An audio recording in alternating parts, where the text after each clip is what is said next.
Hey guys, it's your boy Wings of Redemption, and I figured I'd go ahead and talk about this. Well, I figured I'd do the commentary after the fact. I'm going to be showing footage probably over this video right here and just talk over it, and I'm just going to use the background videos like a little in-between space. I want to talk about this week and my plans for this week and how it's affecting me and where I'm at.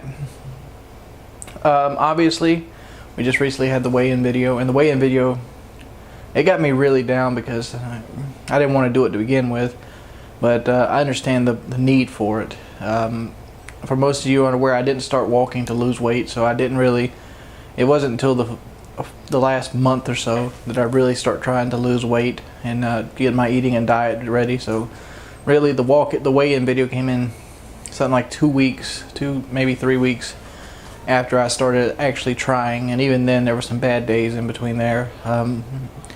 It took 28 years to put it on. It's not coming off in 2 months. I can tell you that. And like a lot of the thing is just you don't want to feel like you wasted somebody's time. Like, and I'm a person that takes a lot of things to heart, and those things bother me. It bothers me that it's almost a year later and I'm still 400 pounds. It bothers me, and it bothers me that I can honestly felt like I tried, but I didn't try hard enough, obviously. Had weak moments, and I feel like my mindset right now is the best it's ever been to lose weight. And there's pros and cons to everything, and a lot of it, the cons is going to be added stress. Weekly weigh-ins will add stress to my life, and that's a double-edged sword, and I'd like to explain that. It's a double-edged sword because stress sucks. It gives you gray hair, and it makes you feel like the world's against you, and it makes you feel like if you do it wrong, it's a bad thing, but if you do it right, it's a good thing. John McEnroe always said that stress was a wonderful thing. While doctors are sitting there trying to produce stress to be this horrible thing that shortens lifespan, which it might, it also is a motivator and a driver. John McEnroe said the reason he won Wimbledon's, and I don't know if he won a Wimbledon to be honest, the reason he won championships, I know he's at least won a championship in tennis, is because he was always worried about somebody out there that was better than him, and that stress that was put into him made him train harder, made him eat better, made him worry about the next event, made him study, and the stress right there is what motivated him. Without that stress, he probably wouldn't have been as great a tennis player as he was. And I feel like the same thing is going to happen with the weight loss, even though it's added stress onto me, but it makes me think about the choices that I have every day and realize that there's a consequence to them that's more immediate. When you have weigh-ins like the first weigh-in, which was a month or so after the fact, it's a lot easier to slip up because you feel like, well, I messed up today, I'll get back on it tomorrow. Well, then you mess up the next day as well, and then you're like, well, this week's a bust, let's wait till next week, let's hit it hard next week, we'll lose 8 pounds. And then next week comes and you get a couple good days and then you bust again. And I feel like that's where stress is going to keep me on my toes, because like I have to be under 410 by next week, or I have to face the consequences, and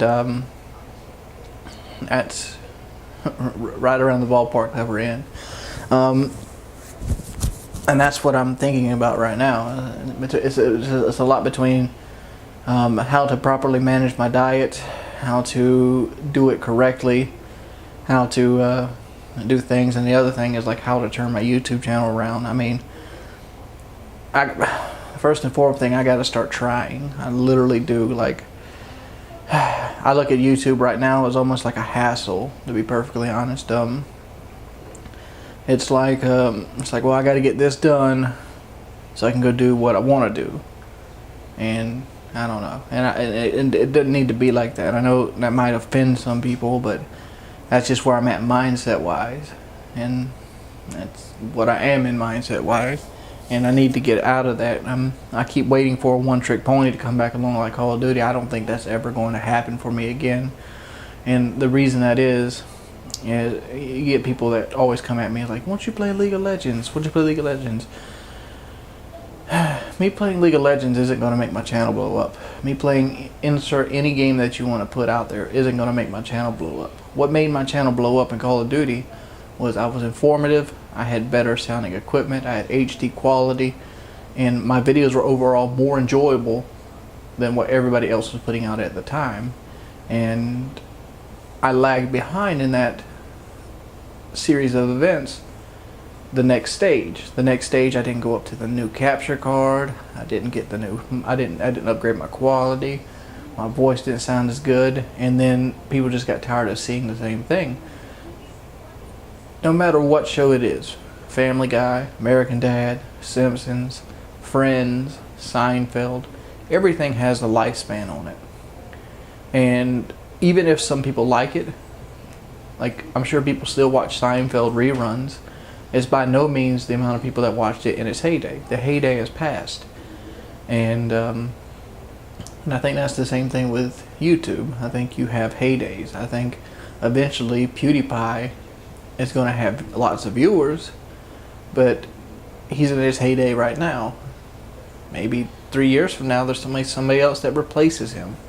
And I don't know if you guys are aware of this, but there's like Spanish and Japanese and even Russian versions of people that are like American. There's a Russian version of PewDiePie. You can go out there and find him. I forgot what his name was, but he's not as big, but he's up there. He's 7-8 million, and he does basically the same thing. He just a copy paste swap for another language.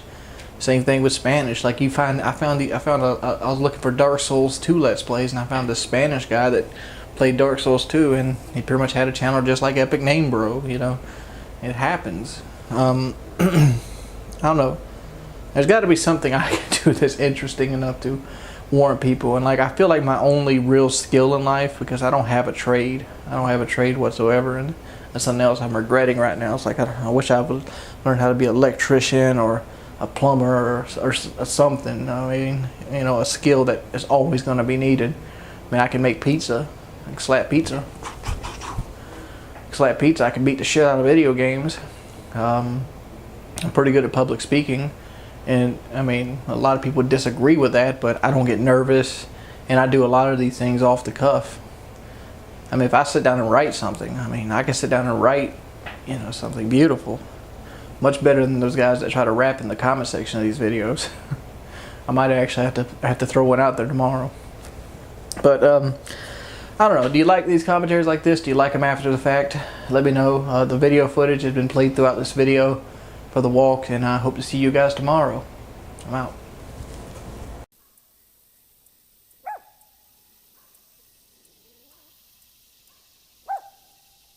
I'm doing nothing but standing here.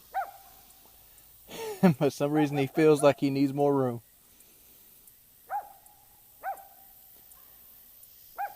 Look at him. Scared of everything in life. It's okay, buddy. I'm afraid too. Weak people in a weak world, destined to be strong. Because in your nature to be strong. Sometimes it's okay to be weak too. Sometimes you just want home.